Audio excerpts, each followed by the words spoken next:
ازيكم عاملين ايه؟ انا رندا الفزاري، فنانة تشكيلية، ودي قناتي لتعليم الرسم والاشغال اليدوية. لاول مرة تابعني او لسه مش عامل سبسكرايب، يلا اعملوا بسرعة وفعلوا الجرس عشان يوصلكوا كل الفيديوهات الجديدة. النهاردة كنت بقلب كده في البيت، لقيت بقى كنز. لقيت مجموعة من الكوتشينة كتير جدا، كانوا طالعين لي في نوع كده سناكس، مين يعرفهم؟ المهم قعدت افكر اعمل بيه ايه، لغاية ما لقيت فكرة هنعملها مع بعض. لأي حد عنده كوتشينة قديمة أو مش بيستعملها أو حابب يعمل منظم حلو للمكتب، تابعوا معايا الفيديو ده. أول حاجة هنحتاج نلزق كل ورقتين في بعض. أنا هلزق بدبل فيس، تقدروا تلزقوا بجلو أو اوهو أو أي لزق تحبوه. هحط كده على الجنبين بس، وهبدأ ان انا ألزق ورقتين في بعض.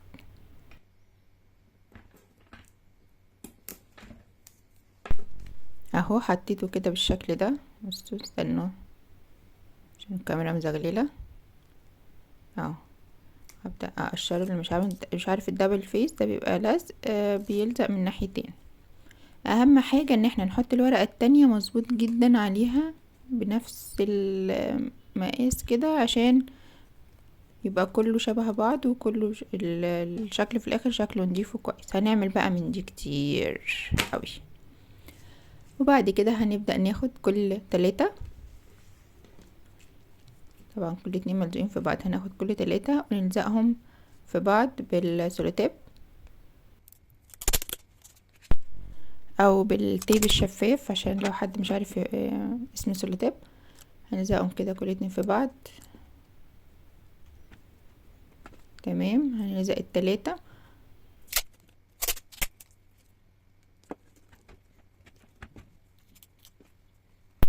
وبعدين هنقفلهم على شكل مثلث كده برضو بنفس اللزق. وهنبدأ نعمل المثلث ده 6، 2 3 4 4 5 6. وهنجمعهم بقى مع بعض كده على شكل سداسي، وهنلزقهم برضو من بره كده برضو بنفس اللزق.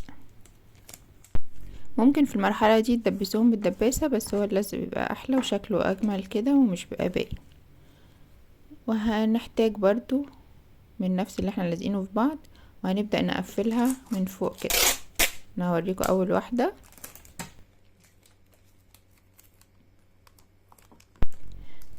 عايزة تهرب كده.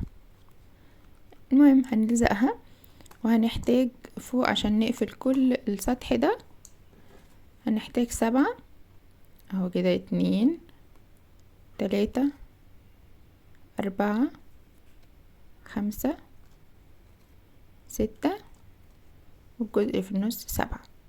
وهنلزقه كله بالسولوتيب، هيبقى بالشكل ده. ودي هتبقى القاعدة بتاعة المنظم بتاعنا. نقدر بقى نحط فيه اللي احنا عايزينه، نقدر نحط فيه بونبوني، شوكليت، مكسرات. لو حابين تحطوا فيه ادوات مكتبية، تحطوا فيه الميك اب، المانيكير، اي حاجة حابين تحطوها تقدروا تحطوها فيه. قولوا لي ايه رأيكم في الفكرة، قولوا لي اعمل ايه باقي الكوتشينة اللي عندي لو حد عنده فكرة تانية استخدمها فيها. وما تنسوش بقى تتابعوا باقي الافكار، وما تنسوش اللي مش عامل سبسكرايب للقناة يعمل، ولايك وشير الفيديو وفعلوا الجرس عشان يوصلكم كل الفيديوهات الجديدة.